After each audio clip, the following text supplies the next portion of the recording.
Hey guys, what's up? Welcome back here to another edition of Intuitive Angling, and really appreciate you guys checking today's video out. And as you can see from the background here, I don't know if you can tell, I'm out on the beach here at Gulf Shores. We've been on vacation for last couple days, heading back to Missouri tomorrow. If you guys have noticed, the videos this week have been in a different location, that's why, but we'll get back into the tackle room here on Thursday, so appreciate everything out there. But guys, today we're going to be talking about, I'm going to give you tips and advice on buying an electronics unit, what to look for, my personal preferences on that. Even though you guys know that I'm anti-live scope, I still have had a ton of experience with electronics. Believe it or not, I was sponsored by two electronic companies. I was sponsored by Lowrance at one point, and I was also sponsored by a company called Zircom that made flashers. And I was sort of on the cutting edge of a lot of that early on. So I can give you guys some good advice from my point of view that I think is going to help you out and also help you save some money. So we'll get into that. But real quick, guys, just a quick reminder.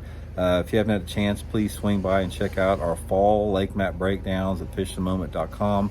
We got all 4 seasons up on the website, but right now we're highlighting the fall maps. If you guys are interested, I'll put that Fish the Moment link in the description, and that'll really help you guys out, get a start on one of your favorite lakes, finding some good spots, and it's also a good way to help the channel out here, so much appreciated. Okay guys, looks like there's a boat running out there behind me somewhere, but okay, let's get into this, guys. What to look for if you're wanting to buy an electronics unit and you don't maybe know exactly how to go about it, or even if you do, I'll give you guys my opinion and advice on this here. First of all, I'm going to say right off the bat, all you need is 2D sonar. And a lot of guys may scoff at that, but I'll tell you one other thing right now, guys. You guys know I work with Johnny Schultz at Fish the Moment. Johnny is without a doubt, I don't know what the heck that is out there. Johnny is without a doubt probably the premier expert on electronics in this country. And I have seen him do so much with 2D sonar, you can't even believe the capabilities and what he gets out of it, what he sees out of it. And Johnny, as much as an electronic guru that he is, he still uses 2D sonar extensively, probably more than anything out there. So from my point of view, it's like, when you got the option of getting 2D sonar or getting down imaging, side imaging, or forward-facing sonar, and you don't want to spend a ton of money and you want to just focus on something that's going to maximize the money that you spend, all you really need is 2D sonar and GPS. Guys, I have, over the past 10 years, I can't think of one single fish that I have caught solely because of down imaging or side imaging or anything like that. I've got down the Humminbird Helix that I use, it comes with 2D down imaging, side imaging. I use 2D sonar 99% of the time. The only time that I use down imaging is if I'm trying to find real fine grass off the bottom, and down imaging really helps with that. I very rarely ever use side imaging, anything like that. I do most all my fishing with 2D sonar. And if you guys don't think that's good, if you don't think you can compete with that, guys, 3 years ago, I finished in 11th place for the Bass Angler Angler of the Year points award, Angler of the Year award, 11th place. And I had the fish hooked and lost the fish that year to have won the Bassmaster Open Angler of the Year points title 3 years ago. Every fish that I caught that year was on 2D sonar, nothing else. So from that standpoint, once you get good with 2D sonar, and once you understand the capabilities of 2D sonar, you don't need anything else. It really helps if you have a good mapping system, guys. Having a good mapping deal is really an important thing.